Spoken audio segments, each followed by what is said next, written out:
Bien, entonces, volviendo, ya, los anestésicos inhalados, entonces suelen ser gases o líquidos volátiles. Ya, el óxido nitroso, justamente, ha sido uno de los primeros anestésicos que se ha usado, ¿ya? Por si acaso, eso me olvidé comentarles tal vez un poquito de curiosidad. Ya, el primer anestésico usado, y que se usó bastante, fue el alcohol, ¿ya? Porque por si acaso, el alcohol es un anestésico, es un depresor del sistema nervioso y puede alcanzar la profundidad de un anestésico, ¿ya? Es el primero que se usó. Y tal vez se lo usaría, el problema es que el alcohol es muy difícil de controlar su dosificación, ¿ya? Entonces, no se lo usa actualmente como anestésico, pero sí se lo usó bastante, ¿ya? Bien, el óxido nitroso fue el siguiente, y todavía se usa por su facilidad de uso, ¿ya? Y por no tener muchos efectos. Sin embargo, es muy difícil alcanzar una profundidad adecuada para procedimientos quirúrgicos mayores. Por eso generalmente se usa en procedimientos quirúrgicos menores, ¿ya? Y los que más usan son los odontólogos, ¿no? Para procedimientos en los dientes, ya que es más seguro usar este anestésico que cualquier otro, ¿ya? Entre los líquidos volátiles, el primero en usarse fue el éter, ¿ya? Un anestésico volátil. Luego se usó el cloroformo y de ahí salieron estos otros, que son los que usamos actualmente porque se puede controlar mejor y tienen menos efectos adversos. Sin embargo, todavía el éter se puede usar, o el cloroformo, como inductor, ya, o sea, usar pequeñas cantidades para empezar y luego continuar con alguno de estos, ¿ya? Entonces, eso dependiendo de la máquina de anestesia que se esté usando en ese lugar. Bien. Entonces, se lo va a usar para entrar en anestesia y actualmente preferimos inducir con un intravenoso y luego continuar con la inhalada, ¿ya? Generalmente usamos el tiopental, que ya se había mencionado, para empezar la anestesia y luego continuamos con estos para mantener el control. Sin embargo, se puede también usar solamente estos, solamente que tardará más el paciente en entrar al plano adecuado, ¿ya? Y se puede usar también el éter o el cloroformo como inductores, ¿ya? Entonces, estos me van a reducir la presión arterial. Cuando dice aquí dosis dependiente, significa de la cantidad que yo lo coloco. Y aquí también es donde juega el anestesista, ¿no? Si él ve que el paciente tiene presión arterial que está muy alta, va a subirle un poquito la dosis, ¿ya? Y si está muy baja, les reduce la dosis o usa otras drogas, ¿no? Entonces él va a jugar a mantener un plano anestésico adecuado con una presión arterial adecuada, teniendo en cuenta que esta droga le va a bajar la presión arterial, ¿ya? También disminuyen la contractibilidad del miocardio, lo cual hace que estas drogas no sean las adecuadas para procedimientos quirúrgicos en pacientes que tengan problemas cardiológicos, no como que hayan sufrido un infarto o que tengan una forma de insuficiencia. ¿Ya? En ese tipo de pacientes vamos a preferir los endovenosos, ¿ya? También la presión respiratoria es dosis dependiente, ¿ya? Y también lo mismo que la presión, ¿no? Se va a jugar con la dosis para alcanzar un plano adecuado con una respiración adecuada, ¿ya? Va a haber bloqueo neuromuscular, parálisis, ya lo que decía hace rato, ya no va a ser relajación, pero va a ser parálisis, lo cual es mucho mejor incluso en procedimientos quirúrgicos. El músculo no va a responder, por lo tanto nos va a poder permitir manejar adecuadamente en ciertas circunstancias.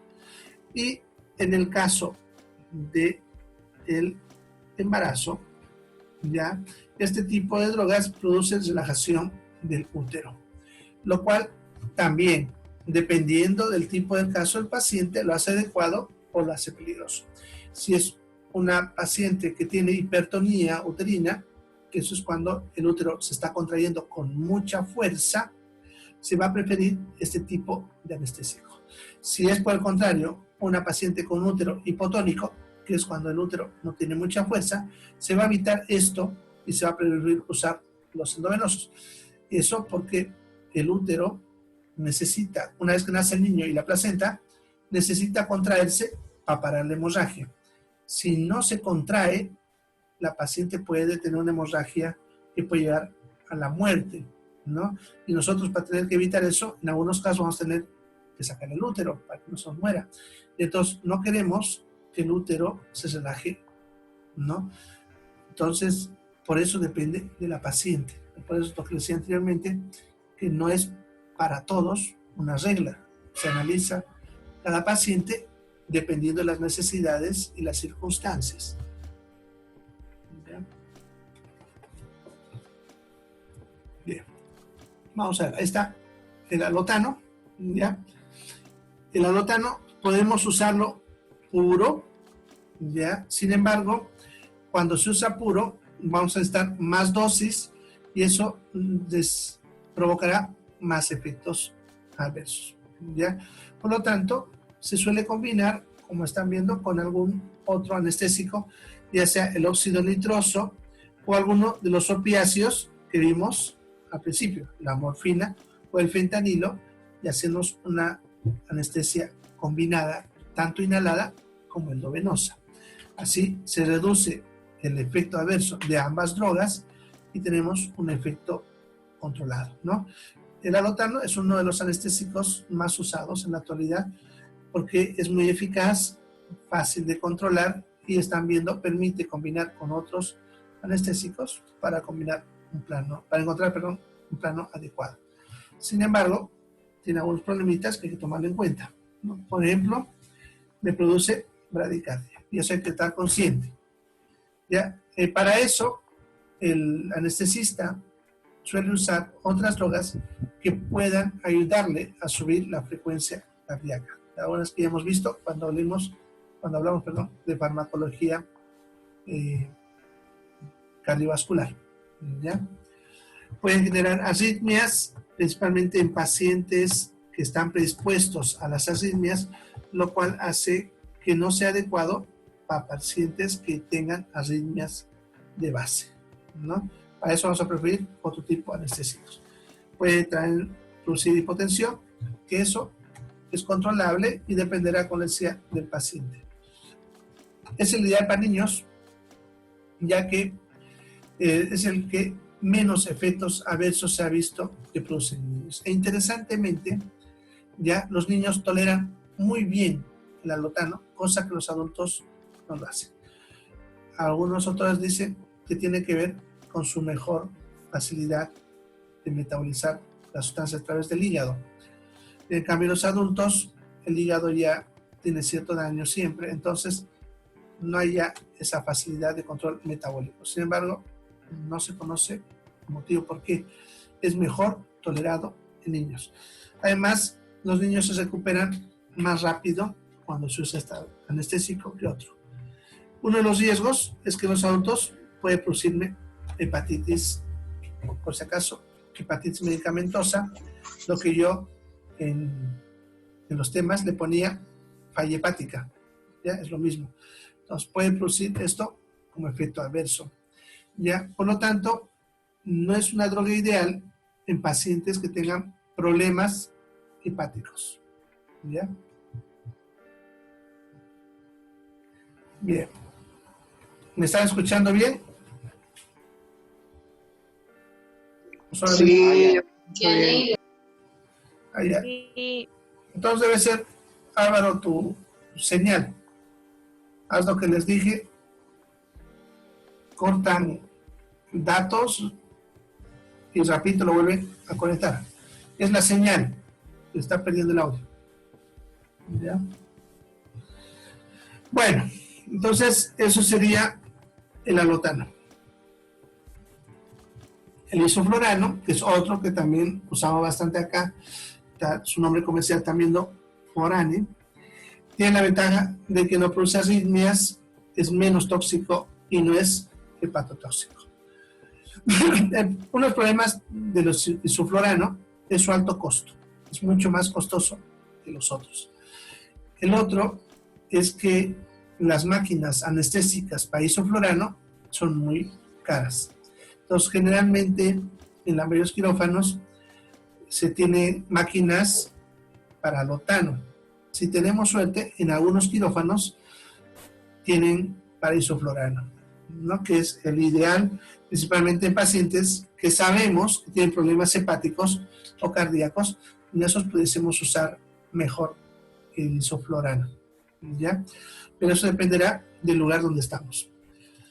El sevoflurano, que es otro, que también es otro que es muy efectivo, mejor que el alotano, pero también tenemos el problema de que no en todos los lugares hay. ¿Ya? También se suele usar en niños, como están viendo, tiene una ventaja que tiene una acción más rápida que el alotano y el isoflurano, por lo tanto suele entrar más rápidamente en plano quirúrgico y por lo tanto no hace necesario el uso de inducción anestésica, ¿ya? También otra de sus ventajas justamente es la que dice acá, que la remisión es rápida. ¿Qué significa eso? Que una vez hemos dejado de proporcionar el anestésico al paciente, él va a despertar, ¿ya? Lo que pasa es que cuando se es inhalada, que esa es la ventaja de la endovenosa, que me olvidé hablarles, ya cuando es la endovenosa, el paciente va a mantener la anestesia dependiendo de la duración de la droga. Si le hemos colocado una droga que tiene un efecto de 40 minutos, ¿ya? Y de repente la cirugía duró, pongámosle, 60, ¿no? Eso significa que a los 40 minutos el anestesista tuvo que haberle puesto una nueva dosis, ¿ya? De tal manera que el paciente, cuando sale del quirófano, todavía sale anestesiado, lo cual va a estar todavía por lo menos 20 a 40 minutos más anestesiado. En cambio, cuando usamos la inhalada, ni bien el paciente deja de respirar, empieza a despertar, ¿ya? Y ese tiempo dependerá del anestésico. Y justamente el sevoflurano es que el paciente, ni bien dejamos de proporcionar el anestésico, a los 5 minutos ya está recuperando la conciencia, ¿ya? Y eso es algo muy ventajoso en la anestesia, ya que al paciente, una vez que sale la anestesia, tenemos que pasarlo a recuperación, ¿ya? Y si la anestesia es más prolongada, vamos a tener que disponer de personal y más control para ese paciente que cuando el paciente sale más rápido del plano anestésico. Bien, luego el óxido nitroso, que es el que decía que se usa para anestesia en odontología principalmente, y se puede usar un inductor para los otros que hemos visto ahorita, alotano, isoflurano, o también se lo puede combinar, o también se puede usar solo para cirugías en las que no se va a ingresar a planos profundos. Ya, se le conoce como gas hilarante porque en cantidades pequeñitas produce crisis de risa. O sea, una vez un documental o una película en la que inhalan un gas y los hace reír. Este es el gas que produce ese efecto, ya hace que nos dé crisis de risas en dosis pequeñas. Por eso cuando el paciente se lo tiene que anestesiar con esto, se lo tiene que mantener hasta que el paciente ha quedado dormido, porque si lo dejamos a mitad de inducción, va a empezar a reír, no le da su crisis de risa. Como el helio, sí, solamente que el helio también te cambia la voz. ¿No? Bien, es potente anestésico, muy buen efecto de la conciencia, como decía, pero analgésico débil. Es lo que les decía hace rato, que solamente sirve para cirugías menores, ¿no? No deprimes el centro respiratorio, esto es del sistema nervioso, centro respiratorio, y por lo tanto no hay los riesgos de que el paciente entre en paro, ¿ya? Por ese motivo, ya les mencionaba que era seguro usarlo fuera de un quirófano, que es lo que hacen los dentistas, ¿no? No afecta al corazón y tampoco es hepatotóxico, ¿ya? La única ventaja es que no sirve para cirugías profundas, ¿ya? La que necesitamos un mejor mecanismo de anestesia, ¿ya? Bien, a ver. ¿Provoca cambios de temperatura? Sí, todos los anestésicos en realidad van a hacer que el paciente baje la temperatura. Eso es un efecto normal, ¿ya? Además, ten en cuenta que en quirófano, el quirófano de por sí es frío, tiene que ser así, ¿ya? Entonces el paciente va a sentir frío, y más con los anestésicos, ¿no? Entonces baja la temperatura. Ahora, hay algo que no he mencionado acá, porque es raro, pero sí puede pasar, más que todo con la anestesia inhalada, como el alotano u otros. Hay una reacción que se llama hipertermia maligna. La hipertermia maligna es una reacción que producen algunas personas a los anestésicos inhalados, ¿ya?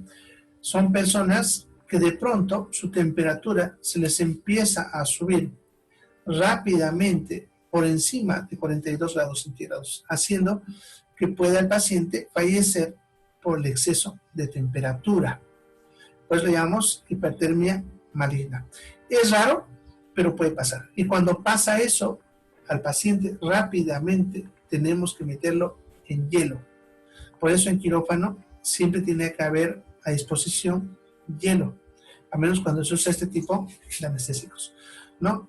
Es algo que hacemos en quirófano cuando pasa.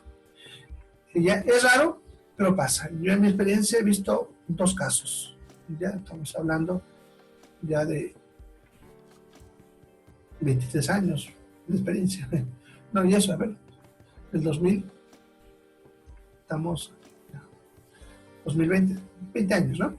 Sí, 20 años, ¿no? En 20 años he visto 2 casos, ¿ya? Pero pasa, ¿ya? No es alergia, ¿ya? La alergia es otro proceso diferente. En la alergia va a haber una respuesta inflamatoria en la cual hay prurito, ¿no? Aparecen ronchas, para el paciente entra en shock hipovolémico. Es otra patología, ¿ya? Diferente, ¿ya? No es una alergia, pero sí es una reacción a la droga. ¿Listo? Bien.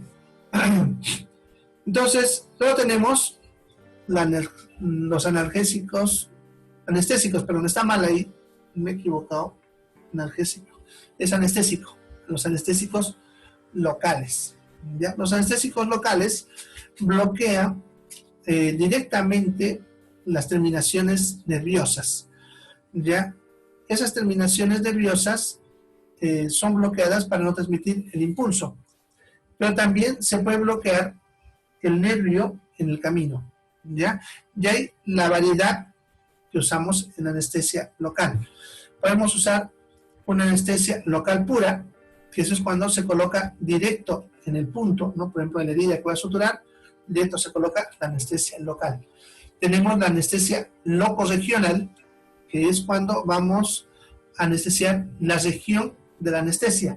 Por ejemplo, cuando se saca un uñero, no anestesio alrededor de la uña. Si alguna vez han visto hacer eso, alguien, eso está errado. Se anestesia en la raíz del dedo, aquí en donde nace el dedo, ahí anestesiamos a los nervios de todo ese dedo. Ese dedo, por ejemplo, esa anestesia se llama anestesia locorregional, porque vamos a anestesiar la zona donde se va, pero toda la región. ¿Ya? Tenemos los bloqueos, que se llama, que es cuando bloqueamos el nervio que va a ir hacia una zona. Por ejemplo, si vamos a operar, por decir algo en la mano, podemos bloquear el nervio acá arriba, ya sea el nervio radial, el nervio cubital, ¿no? Para que toda esa zona quede bloqueada. ¿Ya? Que es, por ejemplo, lo que hacen a veces los dentistas cuando te colocan uno aquí adentro, no sé si hago un examen al dentista, y se les ha adormecido todito el labio, ¿no? Ese, por ejemplo, es un bloqueo, ¿ya? Ya entrarían también los bloqueos ya a nivel de la médula. Ahí entraría lo que es la raquídea, ya que se divide en dos, peridural o intradural, ¿ya? Que la diferencia ahí es simplemente que la peridural se coloca por fuera de la dura madre, que es una membrana, una de las meninges. Van a escuchar que el cerebro tiene unas meninges, que son las membranas como el cerebro, pero esas mismas membranas, meninges, cubren toda la médula espinal hasta abajo, ¿no? Entonces, la dura madre es la más externa, entonces podemos colocarlo, la anestesia, sin penetrar la dura madre, ¿no? Por fuera de la dura madre, para que el anestésico vaya por los laditos y alcance al nervio que está saliendo. Esa es la peridural.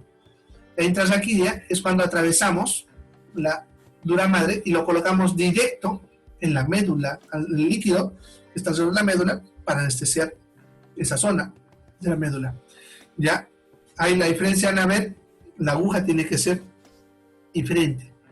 La aguja que es para la peridural es una aguja sin filo, para que no penetre la dura madre. Y la que usamos para la raquídea, para la intrarraquídea, perdón, es una con filo para que consiga penetrar la dura madre. ¿Ya? Más que todo, la diferencia entre estas técnicas es la duración y el control. Una peridural es de un efecto más duradero, ¿ya? Pero su control es malo, ¿ya? No podemos controlar con precisión el punto de la profundidad de la anestesia, lo cual hace que a veces el anestesista tenga que aumentar la dosis. ¿Ya? En cambio, la raquídea ya te permite un mejor control porque entra directamente en la médula y solamente al paciente inclinándolo un poquito hacia un lado, o sea, la cabeza más arriba o un poco más abajo, como está dentro del canal raquídeo, la anestesia puede subir más arriba o más abajo y con eso podemos regular un poco el punto de la anestesia, ¿ya? Pero aquí también hay peligro de que la anestesia se suba muy arriba, puede llegar hasta acá arriba, hasta el bulbo, pudiendo producir un paro cardiorrespiratorio. Ese es el riesgo de la intrarraquídea, pero te permite un mejor control. Ahí combinan anestésicos que tienen más peso o menos peso. Es lo que decía al rato, que se usa a veces la bupivacaína pesada o liviana o la lidocaína pesada o liviana. Eso hace simplemente que pueda ir más arriba o más abajo para un mejor control de la anestesia. ¿Ya?